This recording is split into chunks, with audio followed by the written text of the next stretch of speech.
Yambo Yambo, analyse basée essentiellement sur le traitement de l'information de fait, d'actualité. Analyse, émission Nabino, analyse. Yabino, Ezakitoko, Ezorobela, Akayambuka, Oyo, Otalaka Yango, Ikoro Nyonso.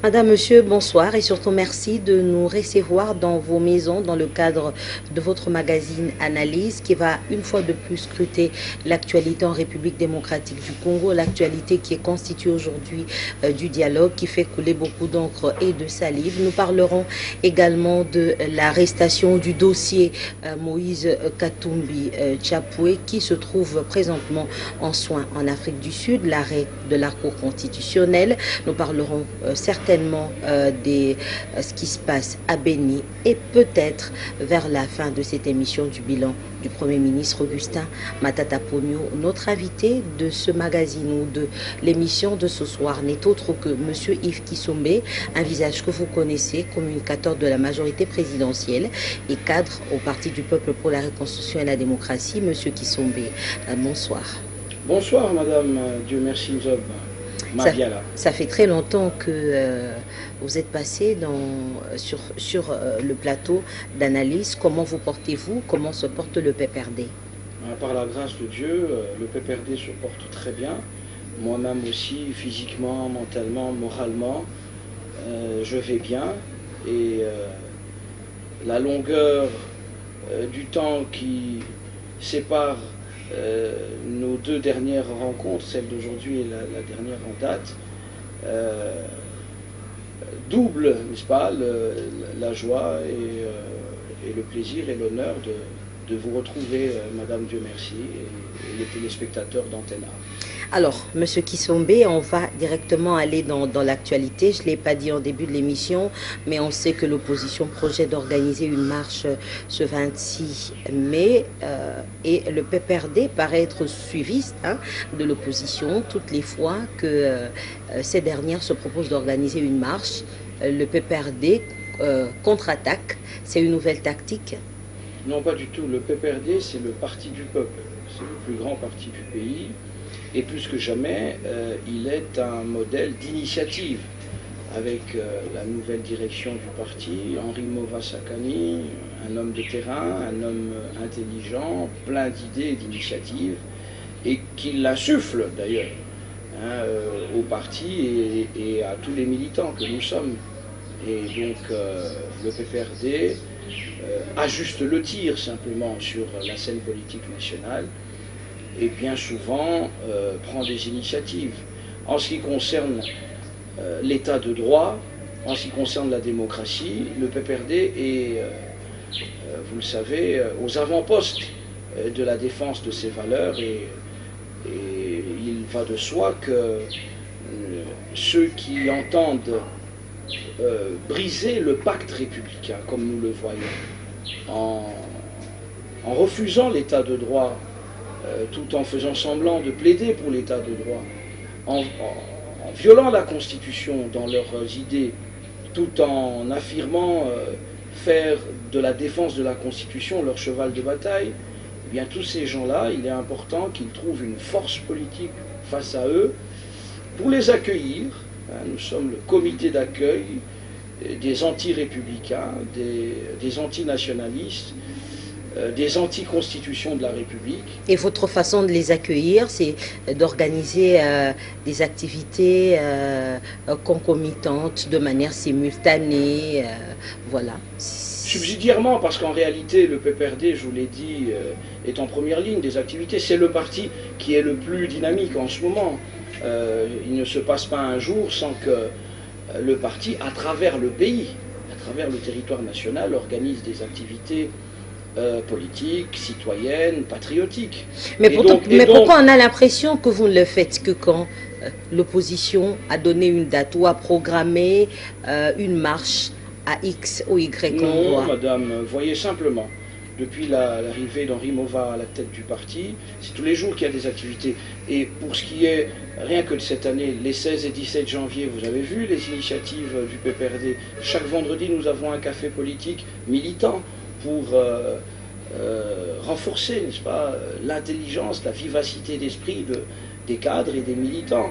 Sur le plan politique, de l'actualité politique, le 17 mai dernier, vous avez vu les manifestations du PPRD, vous avez vu régulièrement les activités du parti, mais nous sommes là aussi dans un combat démocratique où nous devons mener cette guerre de l'opinion en permanence. Et donc, lorsque les opposants qui brisent le pacte républicain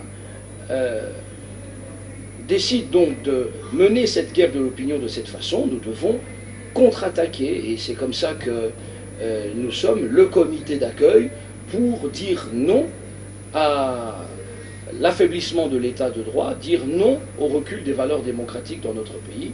Et donc, si des gens veulent manifester pour promouvoir l'anarchie, promouvoir l'instabilité politique et institutionnelle, eh bien, et appeler à la violence, inciter à la déstabilisation du pays, eh bien, nous serons toujours aux côtés des forces de l'ordre, qui par définition se déploient, mais nous serons là aussi, nous toujours, pour empêcher que l'état de droit soit violé, et c'est un devoir citoyen et patriotique. Alors, l'actuel secrétaire général du Parti du Peuple pour la Reconstruction et la Démocratie, Henri Mauvat Sakani, est jugé au jour d'aujourd'hui comme le blé goudé ivoirien. Il a toujours des mots forts, des attaques très fortes, des propos menaçants à l'endroit de l'opposition. Pourquoi? Non, je crois que vous vous méprenez, Madame Nzob, parce que les propos menaçants, vous n'avez qu'à relire les communiqués de la dynamique de l'opposition, du G7. Ils sont là dans leurs déclarations politiques, les propos menaçants, sans cesse, depuis des mois et des mois. Je crois que le PPRD est très modéré, au contraire. Le PPRD s'appuie sur les droits fondamentaux des citoyens, sur son patriotisme, sur la Constitution, et rappelle aux citoyens que les dispositions que l'opposition brandit à tort ne sont pas faits pour être brandis de cette manière-là. L'article 64, c'est le PPRD qui est le mieux placé pour le brandir, parce qu'il interdit à quiconque de chercher à remplacer les mandats électifs par des mandats imposés par la rue. Et donc, nous défendons la Constitution et nous sommes donc, je vous l'ai dit, le comité d'accueil face à tous ceux qui rêvent de brûler la maison Congo. Alors, Monsieur Kisombe, est-ce que dans le cadre des libertés d'association, est-ce qu'on a simplement besoin d'organiser une marche lorsqu'on décide de l'organiser, ou est-ce qu'on a besoin de contracter ou d'avoir l'aval de l'autorité dans le cas précis de l'opposition? Parce que toutes les fois que l'opposition projette d'organiser une marche, ils sont toujours contrecarrés. Oui, Madame, Dieu merci, la liberté de réunion est un droit fondamental. Ça signifie un endroit clos, fermé. C'est là qu'on parle de liberté de réunion, notamment dans le cadre de la liberté d'association. Vous avez le droit de vous réunir, de constituer des associations et de vous retrouver dans des lieux clos. Ça, c'est la liberté de réunion. Et il y a la liberté de manifestation. C'est un autre droit fondamental, inscrit dans tous les instruments juridiques internationaux en la matière, le pacte des Nations Unies de 1965 sur les droits fondamentaux, les droits politiques fondamentaux, la Charte africaine des droits de l'homme et des peuples, la Constitution de la RDC parle de ces droits fondamentaux, la liberté de manifestation, c'est-à-dire la liberté d'aller sur la voie publique, de marcher d'un endroit à un autre pour exprimer la défense de ses opinions, pacifiquement est garantie. C'est le système de l'information qui prévaut dans ce régime. Donc il faut informer l'autorité compétente. C'est l'autorité locale en général. À Kinshasa, c'est le gouverneur de la ville, l'hôtel de ville de Kinshasa. Ailleurs, dans les provinces, c'est la mairie ou le chef de secteur, etc. Donc l'autorité locale qui est tenue au respect de ce droit fondamental en manière telle que seules des raisons bien particulières liées à la sécurité publique, à l'ordre public et aux bonnes mœurs peut faire que des limites soient apportées à l'exercice de ce droit. Par exemple, si vous dites au gouverneur de la ville, nous avons l'intention de manifester en sous-vêtements ou dans le plus simple appareil, vous comprendrez que le gouverneur de la ville, à ce moment-là, vous rappellera qu'il est interdit de violer les bonnes mœurs et de violer la loi en portant atteinte à la pudeur, etc. Et donc vous ne pourrez pas. Donc, l'information n'exclut pas l'interdiction. Donc l'autorité compétente peut exceptionnellement interdire. Mais chaque fois que vous tomberez dans les cas d'interdiction, l'exception s'appliquera. Je vous ai donné un exemple.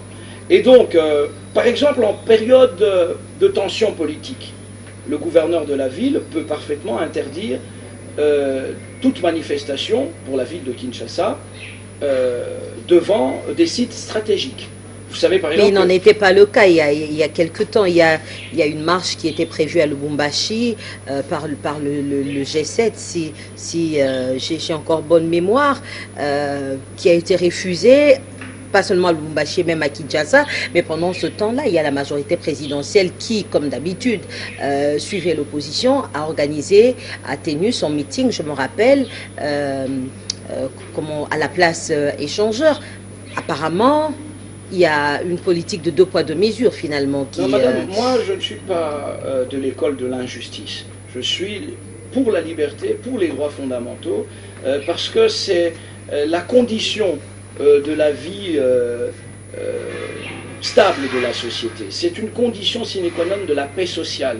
Il faut garantir les droits fondamentaux de chacun.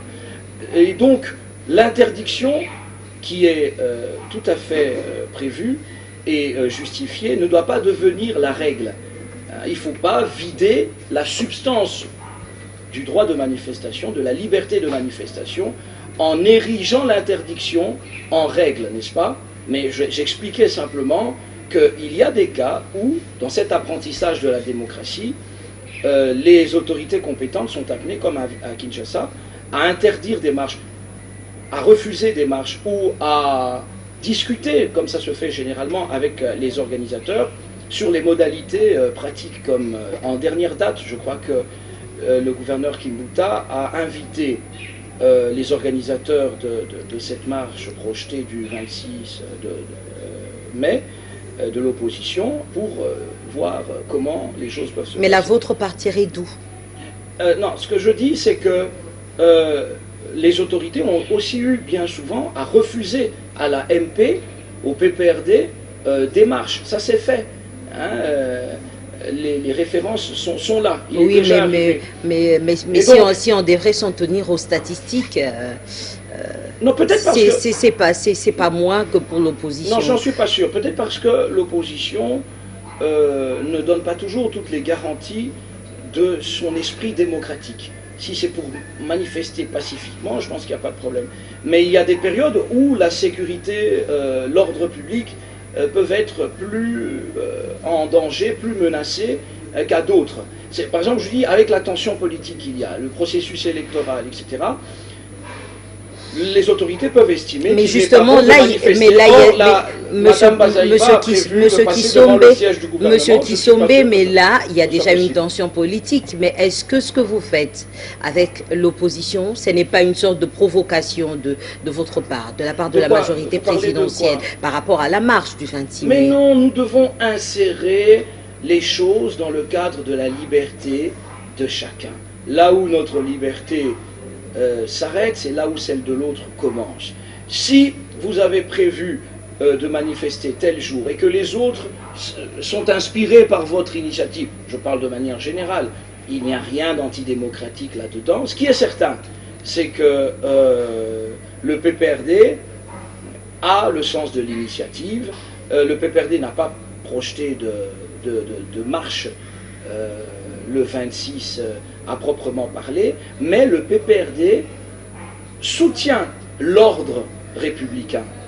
Et donc, les informations... Et sa manière à elle de soutenir l'ordre républicain, c'est de marcher avec l'opposition ou d'organiser une marche qui partirait d'Ix-endroit vers... Il y a eu beaucoup de cas ces derniers temps de confrontation entre les partisans du pouvoir en place et ceux de l'opposition dans une marche concomitante. Non, je n'en ai pas vu. Je n'en ai pas vu ces derniers temps, et même en remontant plus loin. Ce qui est certain, c'est qu'il est bon que nos amis sachent que nous ne les laisserons pas violer l'ordre républicain ni la Constitution. Les arrêts de la Cour suprême en matière d'interprétation, mais d'une manière générale, sont pris en premier et dernier ressort, et nous n'entendons pas faire reculer la démocratie en laissant des responsables politiques aller clamer sur la voie publique qu'il faut contester, et c'est d'autant plus choquant qu'ils nous bassinent les oreilles sans arrêt sur le respect de la Constitution. Alors, cet article 168 qui consacre l'hégémonie de la justice constitutionnelle doit être respecté, Madame, Dieu merci. Donc c'est ça l'état de droit.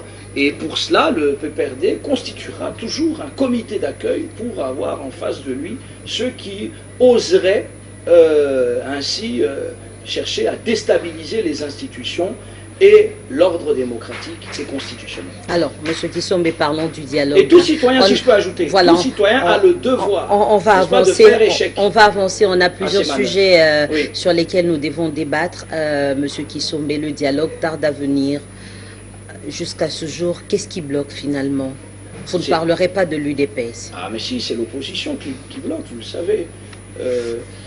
La famille politique du président Kabila, à l'image de son chef, de son autorité morale, est toujours prompt à tendre la main et à collaborer avec les Congolais qui ont la passion du Congo.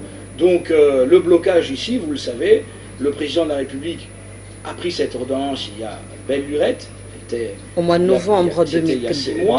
Et les choses ont traîné, et aujourd'hui nous constatons que c'est l'opposition qui nous bloque. Nous demandons à nos compatriotes de l'opposition de se hâter, de faire montre de sens de l'État, de sens politique. Le désaveu de Steve Mbika et Bitakwira à l'endroit du facilitateur, c'est toujours l'opposition. Est-ce que ça lui donne une marge de manœuvre? Vous savez, moi je n'aime pas beaucoup les postures qui trompent sur la véracité de l'importance des uns et des autres. Ce sont les forces politiques qui comptent. Et vous verrez que quand vous regardez telle ou telle structure de l'opposition, que bien souvent elle ne représente pas grand-chose.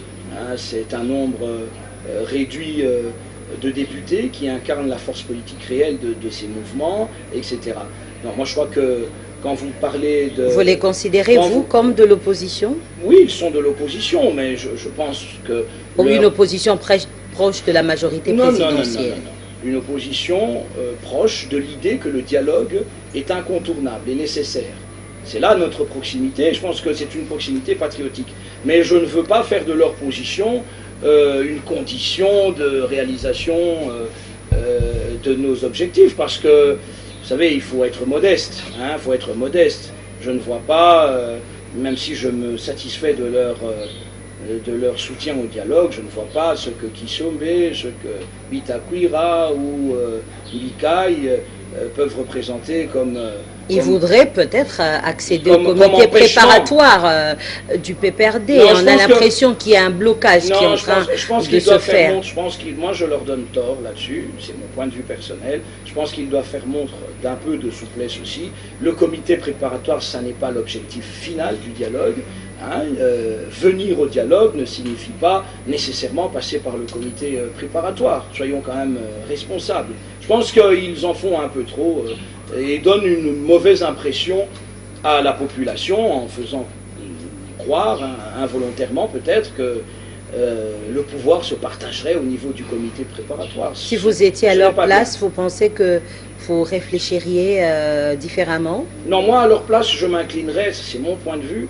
Je ne dis pas ici que c'est le point de vue de la majorité ou du PPRD, mais mon point de vue personnel est que face à une exigence sur laquelle l'UDPS campe, je pense qu'il faut reculer. Je pense qu'il faut reculer. Voilà, simplement. Je ne pense pas que l'UDPS les empêchera de venir au dialogue, mais je pense qu'il faut laisser à l'UDPS le soin d'harmoniser les choses à ce niveau-là pour la délégation de l'opposition. Mais justement, Edem Kodjo estime que l'UDPS est en train de prendre en otage le dialogue avec la liste qui a été promise en ce qui concerne le comité préparatoire. Qu'est-ce que vous en dites, Monsieur Kisson? Personnellement, je pense que si c'est une condition sine qua non pour l'UDPS, qui est quand même l'acteur, l'actrice majeure de l'opposition qui est attendue au dialogue, hein, je pense qu'il ne serait pas mauvais de laisser l'UDPS représenter ou décider de la représentation de l'opposition au comité préparatoire. Ça, c'est mon point de vue personnel, mais je pense aussi que l'UDPS doit faire montre de pragmatisme et d'un peu plus de bonne volonté. Si jamais on le lui accordait, vous pensez que l'UDPS ne demanderait pas autre chose bien après? Je n'en sais rien, il s'agit du comité préparatoire et je compte sur les principales forces politiques de l'opposition pour faire montre de dynamisme et de volontarisme pour ce comité préparatoire. Je crois qu'à partir du moment où l'UDPS a entendu qu'il y avait une sorte de levée des boucliers face à l'idée qu'elle soit seule représentée au comité préparatoire, elle peut mettre un peu d'eau dans son vin, mais que les autres, dont les Bitakwira, les Mbikai, n'en fassent pas non plus une montagne et qu'ils relativisent les choses. Les choses ne se décideront pas au comité préparatoire, ils viendront au dialogue. Je pense qu'il ne faut pas non plus que la grenouille, n'est-ce pas, cherche à être plus gros que le bœuf. Alors, Monsieur Kisombe, un mot sur la démission de Francis Kalombo, ancien cadre du PPRD, qui a écrit une lettre de démission depuis Bruxelles, où il se trouve en exil. Écoutez, sans aller à contre-courant de la ligne du parti, je pense que nous sommes un grand parti démocratique avec une certaine liberté de ton. Moi, je ne suis pas tellement de la tendance du silence, du laisser-aller, du laisser-faire. Je pense qu'il y a une vision peut-être un peu dominante au parti par rapport à cette ligne-là. La culture de l'exclusion n'est pas vraiment le point fort du PPRD. De la même manière que la culture de l'exclusion et de la radiation était excessive au MLC, et d'ailleurs, par exemple, d'où vous venez d'ailleurs. Je viens, et ce point faible a constitué l'un des éléments qui ont causé, n'est-ce pas, l'affaiblissement du MLC, qui aujourd'hui malheureusement n'est plus que l'ombre de lui-même. Mais au PPRD, je pense qu'il y a peut-être aussi une trop grande tolérance. Francis Kalombo n'est plus avec nous, tout le monde le sait. Il était encore dernièrement à Washington avec ses amis, ses camarades du G7 et de l'opposition. C'est de notoriété publique. Alors le PPRD n'a que faire du siège de Francis Kalombo, ce n'est pas en perdant un siège par rapport à une donne politique que le PPRD serait affaibli. Alors, je ne comprends pas. Moi, je prône la consécration de la séparation officielle avec un élu qui manifestement n'est plus avec vous, mais se promène partout avec la prétention d'être membre fondateur, d'être copropriétaire du parti, etc. Donc, je crois que... Vous avez évoqué quelque chose dans vos propos, ce n'est vraiment pas l'objet de l'émission. Vous avez parlé de vos anciens amours, hein, le MLC. Aujourd'hui, vous êtes au PPRD. Oui, depuis 8 ans déjà. C'est quoi ce changement? Oui, je ne vous ai pas reçu, je pense, je ne me rappelle plus, depuis que vous êtes parti du MLC. C'est quoi ce changement? C'est un changement idéologique tout simplement ou la course au pouvoir? Non, non, il y a une motivation idéologique. Vous savez que le monde a aujourd'hui besoin de plus d'intervention de l'État parce que les injustices se sont accrues. En même temps, la liberté doit rester de mise. Moi, je crois en la liberté comme première valeur humaine. Et la tendance libérale qui était la mienne au MLC est restée, cette tendance renforcée par une dose de plus de social, de plus de soucis de la présence des pouvoirs publics pour garantir la bonne fin des objectifs sociaux. Le monde entier a reconnu qu'il y avait un plus grand besoin, avec la crise financière internationale déjà en 2008-2009, à cause du laisser-aller libéral, qu'il y avait un besoin de plus d'État. Mais même dans ces démocraties où ces idéologies ont été depuis longtemps appliquées, les frontières deviennent de plus en plus ténues. Hein, le MLC prône le libéralisme social. C'est un parti libéral, mais social. Et la social-démocratie du PPRD en fait aussi un parti de centre-gauche, dans lequel je suis aujourd'hui, où quelqu'un qui reconnaît la liberté, qui considère la liberté comme première valeur humaine, peut trouver une place idéologique dans ce parti de gauche, de centre-gauche, comme je le fais aujourd'hui. Mais en même temps, il y a aussi des motivations politiques, j'allais dire historiques ou conjoncturelles. À un moment, le sursaut patriotique devant se faire, suite au constat que le président de la République était véritablement celui qui avait cette vision qui méritait d'être soutenue, les événements l'ayant prouvé, le fait que le MLC ait dévié de la trajectoire républicaine en soutenant en 2008 un mouvement sécessionniste, un mouvement... Ça vous le dites parce que vous êtes parti de là, malheureusement. Non, je l'ai dit en 2008. Monsieur Kisson, mais on va devoir... Beaucoup m'ont suivi, vous savez que beaucoup m'ont suivi. Non, ça date pas d'aujourd'hui, ce que je vous dis date d'il y a déjà 8 ans maintenant. Mais il est bon pour l'opinion de rappeler, de préciser des choses. Alors, Monsieur Kissom, on va parler de l'affaire Moïse Katumbi. J'ai promis aux téléspectateurs la semaine dernière. Est-ce une affaire politique ou juridique? Manifestement, il y a un volet politique, pas par rapport à ses ennuis judiciaires. Vous savez que Moïse Katumbi était au PPRD, qu'il a quitté le parti présidentiel, qu'il s'est déclaré par la suite candidat à l'élection présidentielle. Nous avons vu tout d'un coup toute une série d'opposants difficiles se retrouver, mais le plus facilement du monde autour de lui. On nous dit que l'argent a coulé à flot, ce que je ne suis pas loin de croire, parce que connaissant les acteurs de la scène politique congolaise, les figures que je vois pour beaucoup sont des gens coriaces, difficiles à rallier. Difficiles à rallier. Je pense qu'il n'y a que des chèques et des choses comme ça qui peuvent les mettre d'accord assez facilement. Et je ne vais pas complètement paraphraser Jean Baudouin-Maillot, le député de l'UNC, mais je ne suis pas loin de penser ce qu'il a dit dernièrement sur cette question-là, que des gens intelligents, que des cadres de ce pays en soient réduits à des ralliements financiers aussi faciles. Mais le volet judiciaire, je pense qu'il faut laisser la justice faire son travail. Il est parti en soins à l'étranger, je pense qu'il ne faut pas épiloguer.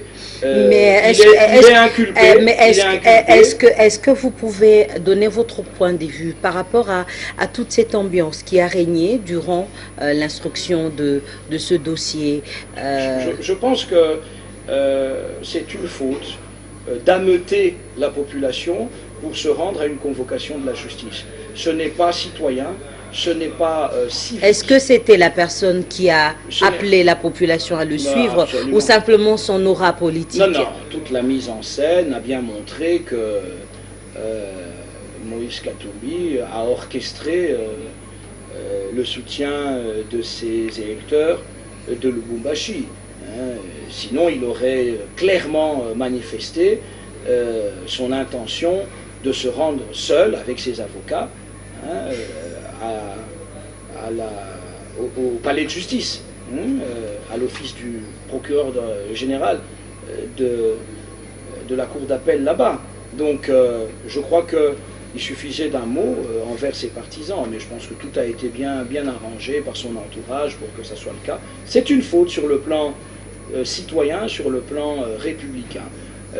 C'est une manière un peu lâche d'essayer de faire pression sur la justice.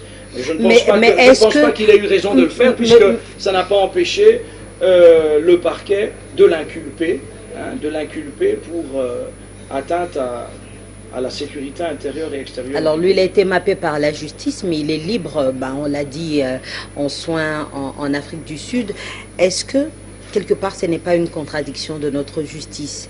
Êtes-vous sûr, Monsieur Kisombe, qu'après les soins, Moïse Katumbi reviendra au sol ou sur le sol congolais pour répondre de ses fautes? Vous savez, quand on est candidat à l'élection présidentielle, la moindre des choses, c'est de répondre aux convocations de la justice. S'il ne le fait pas, je crois que ses avocats lui ont bien expliqué la procédure et les risques qu'il encourt, n'est-ce pas? Et notamment ceux d'un mandat d'arrêt international et d'un discrédit dans l'opinion. Mais il y a une certaine opinion qui estime que Moïse Katumbi est quelque part poussé par la majorité présidentielle à aller s'exiler en Afrique du Sud ou en Europe. Qu'en dites-vous? Là, nous sommes dans les spéculations, il n'en est rien. Il est inculpé d'une infraction extrêmement grave, en manière telle que le laisser partir ne lui fera pas oublier la gravité des faits qui lui sont imputés, croyez-moi. Alors, une autre question que je pense que l'opinion se pose ou que certaines personnes qui sont intéressées par l'affaire se posent, est-ce que le mercenariat n'est-il pas reconnu sur le droit international? Ou est-ce que Moïse Katumbi a péché? Ah non.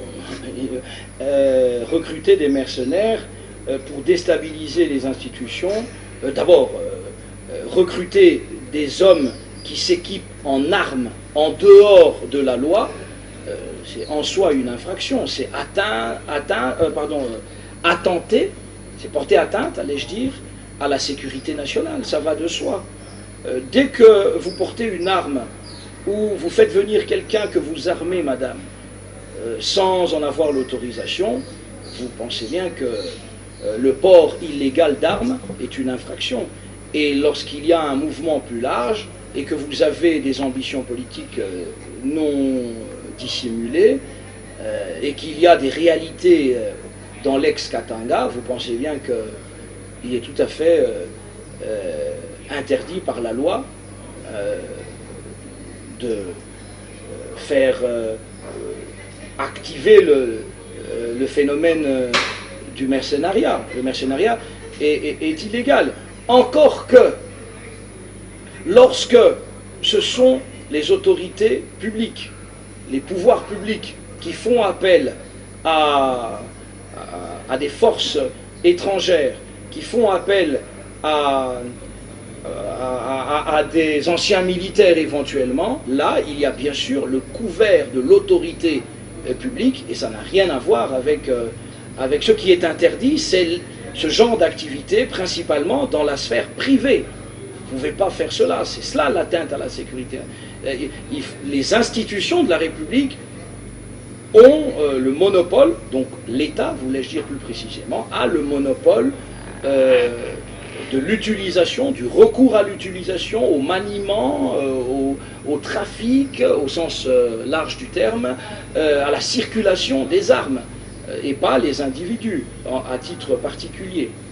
Voilà, donc c'est cela. Parce qu'on entend dire, mais le gouvernement aussi coopère ou fait venir des hommes. Oui, mais non, mais ça, ce sont justement les pouvoirs publics. Justement, je voulais en arriver là. Mais non, oui. Ça n'a rien à voir. L'État a le droit de gérer toute question liée aux armes, à l'utilisation des armes dans ces Mais comme Moïse Katumbi l'a fait, il l'a fait au nom de l'État, il l'a fait en tant que gouverneur d'une province. Ah non, non, le gouverneur d'une province n'a pas ses prérogatives, et puis les faits qui lui sont imputés ne concernent pas uniquement la période où il était gouverneur. Si tant est que des faits remontent, je ne connais pas le dossier dans le détail, remontent à cette période-là.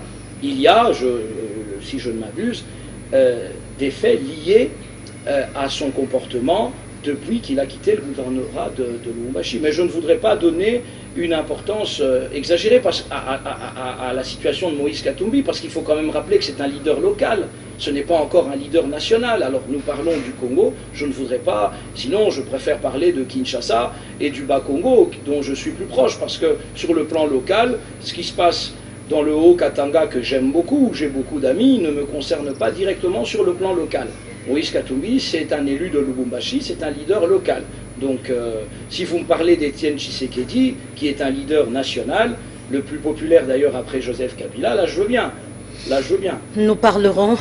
Oui, parce qu'en Mbandaka, on connaît Étienne Tshisekedi, comme à Chikapa ou comme à Iziro, hein, oui, comme à Kinshasa. Mais ce n'est pas le cas de Moïse Katumbi et des autres. Ça, c'est vous qui le dites. On va parler d'autre chose. Non, mais madame, il nous reste à peine 10 minutes. Monsieur Kisombe, on va continuer un mot sur l'arrêt de la Cour constitutionnelle en ce qui concerne les articles, l'interprétation des articles 70, 103 et 105 de la Constitution. Et puis après, on va parler de Béni, du bilan du Premier ministre. Oui. En 10 minutes, j'espère que ça va aller. Ça va, oui. Bah, écoutez, en un mot, moi je suis juriste, mais je suis citoyen aussi. J'ai compris que les arrêts de la Cour en matière d'interprétation de la Constitution ne sont pas sujets à débat. C'est ce que nous avons convenu, c'est le pacte républicain. Le peuple a dit que quand on veut interpréter la Constitution, si vous ne vous entendez pas, demandez à la Cour constitutionnelle de trancher. Vraiment, alors, l'opposition dans ce pays viole le pacte républicain. Nous nous sommes mis d'accord. Et d'après vous, la Cour constitutionnelle a tranché, pas de manière partisane? Non. Quand bien même, d'abord, il s'agit de personnes, de citoyens, de compatriotes recrutés parmi les meilleurs juristes du pays. Vous pensez qu'une telle légèreté est aussi facilement possible dans le chef de professeurs d'université, d'anciens magistrats, à la longue expérience judiciaire, etc., des enseignants. Vous pensez vraiment que c'est le profil de gens qui vont interpréter à la légère la Constitution? Un peu de respect pour ces dignes fils du pays.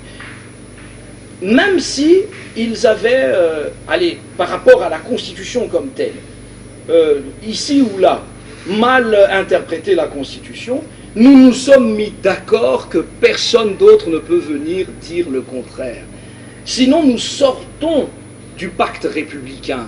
Et si vous sortez du pacte républicain, nous aussi, nous allons sortir de cette constitution, pas de manière inconstitutionnelle, anticonstitutionnelle, mais nous pouvons aussi dire, ben, eh bien, nous soutenons l'idée d'un référendum pour changer tout ça. Je refuse de lire entre les lignes. Hein. Oui. Nous pouvons aussi ressortir de nos tiroirs par le rapport projet de référendum. Si vous ne respectez pas cette constitution, eh bien, nous pouvons prôner le changement de constitution. Parce que dans cette constitution, nous avons dit, c'est la Cour constitutionnelle, un point, un trait. Donc il est interdit de tenir des meetings dans le sens subversif de violer l'esprit républicain de la Constitution. Un mot sur les atrocités de Béni, on n'en parle presque pas, alors que sur les réseaux sociaux, on voit bien cet élan de solidarité qui s'est créé depuis que les massacres ont commencé, depuis près d'une année maintenant. Les ADF Nalu, qui sont-ils pour que le gouvernement de la République démocratique du Congo n'arrive pas à les bouter dehors, ou même les forces armées de la République? Non, les FARDC ont affaibli les AFDL Nalu, comme l'ensemble des groupes armés d'une manière générale, dans cette partie du pays sujette à l'insécurité et à la violence. Hein, les années qui viennent de passer l'ont montré avec l'éradication du M23. Mais il y a un phénomène terroriste, il y a un phénomène de violence barbare contre lequel le gouvernement est en train de réagir avec des patrouilles, avec un renforcement de la justice militaire là-bas, etc. Mais il n'est pas possible de placer un militaire derrière chaque citoyen. Dès que vous avez un peu le dos tourné pour aller dans le village d'à côté, il y a des massacres possibles. C'est la lâcheté des assassinats barbares contre lequel tout est fait au niveau du gouvernement, et ce ne sont pas les paroles mais les actes qui comptent réellement, et le président de la République et son gouvernement sont à pied d'œuvre. Ce n'est pas un échec pour l'opération Salamandé FARDC? Non, pas du tout. Je pense que l'opération, avec ses différents volets, se poursuit, et la sécurisation renforcée est un objectif qui sera atteint, parce que la sécurité dans le Nord Kivu, mais d'une manière plus générale à l'est du pays, est une réalité plus substantielle qu'il y a quelques années aujourd'hui. Et la cruauté de ces assassinats barbares ne doit pas nous faire perdre de vue que les avancées sont là, mais nous savons qu'un assassinat pour que ces tueries puissent prendre fin. Il faut intensifier, et j'exhorte le gouvernement à le faire en étant apaisé de savoir que c'est le cas. Il faut intensifier les efforts de sécurisation et de justice dans cette partie du pays, et c'est en cours. Alors, on est presque à la fin de cette émission. Vous avez parlé du gouvernement. Le Premier ministre Augustin Matata Ponyo a été interpellé il y a peu à l'Assemblée nationale. Il y a eu un débat après son interpellation, un débat finalement qui s'est soldé uniquement entre lui et Boris Mboukou. Un commentaire. Moi, j'aimerais rappeler à chacun le devoir que nous avons tous de soutenir nos institutions sur le plan citoyen pour le redressement du pays, mais encore plus lorsqu'on est de la majorité présidentielle. J'ai entendu en France récemment, on cite toujours les vieilles démocraties, le Parti socialiste rappeler que les députés de la majorité sont tenus au soutien du gouvernement. La limite, c'est le soutien du gouvernement. Et moi, je déplore ce manque de solidarité au niveau de la famille politique du chef de l'État, où trop d'attitudes égoïstes font passer l'intérêt supérieur de la nation et l'intérêt légitime de la famille politique en premier plan. Donc, le Premier ministre Matata est victime de trop d'attaques politiciennes, venues parfois d'acteurs de sa famille politique. Et il a bien fait de le dénoncer. C'est sa manière, que je soutiens, d'aider l'institution Assemblée nationale, qu'il respecte bien sûr. Le Premier ministre a droit à la solidarité avec comme limite ce soutien politique. On peut critiquer, on peut contrôler, on doit contrôler pour pousser le gouvernement à aller de l'avant et pas pour le faire reculer. Lorsqu'on monte à la tribune, comme l'a fait l'honorable Mboukou, pour parler de manger, le Premier ministre doit vous rappeler que nous ne sommes pas là pour manger, mais pour travailler. Et c'est pas bon au niveau de l'opinion, ce n'est vraiment pas bon de faire croire que la classe politique se préoccupe de manger. Et donc, de même que le député qui se permet de parler de Congo Airways en disant que le Premier ministre serait actionnaire, je crois qu'une affirmation aussi grotesque doit être vraiment évitée quand on est député, quand on a une stature comme celle-là, parce qu'il faut au moins un petit peu fouiller ses sources avant de venir dire n'importe quoi à la tribune de l'Assemblée nationale. Mais est-ce que monsieur l'honorable Boris n'avait-il pas raison quand il parlait de manger, quand on sait qu'aujourd'hui le Premier ministre, quand il parle de son bilan, il dit que c'est un bilan largement positif. On parle de stabilité macroéconomique qui finalement commence à résonner dans les oreilles de tout le peuple congolais, mais malheureusement, lorsqu'on regarde le panier de la ménagère, ça ne suit pas. Malheureusement, c'est la dernière question, il ne nous reste plus beaucoup. Non, ce n'est pas vrai, ça suit, parce que le panier de la ménagère, même s'il est encore constitué d'un sachet, au moins, aujourd'hui, hier comme demain, la ménagère sait qu'avec 1000, 2000, 3000 francs, elle aura droit aux mêmes biens de consommation. C'est d'abord ça qu'il faut garantir.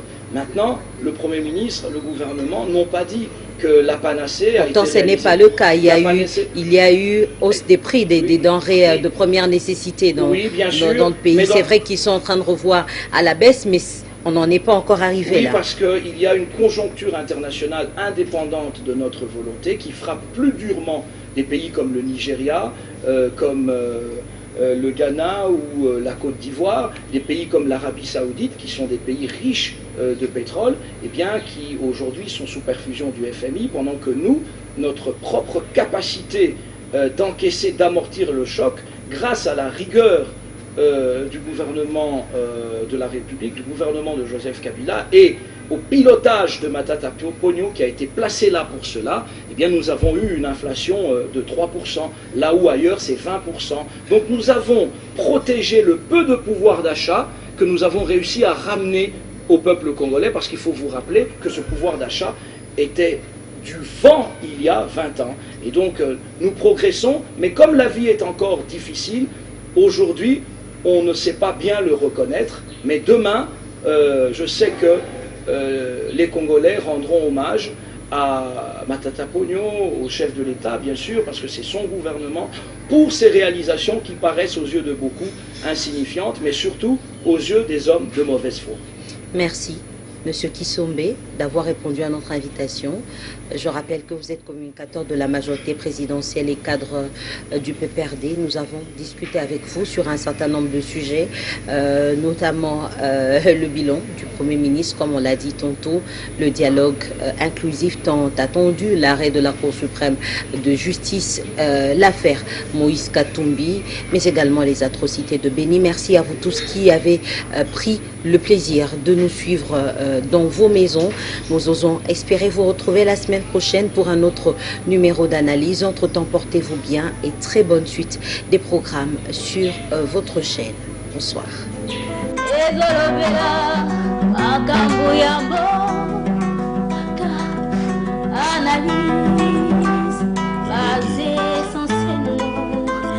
Le traitement de l'information de fait d'actualité.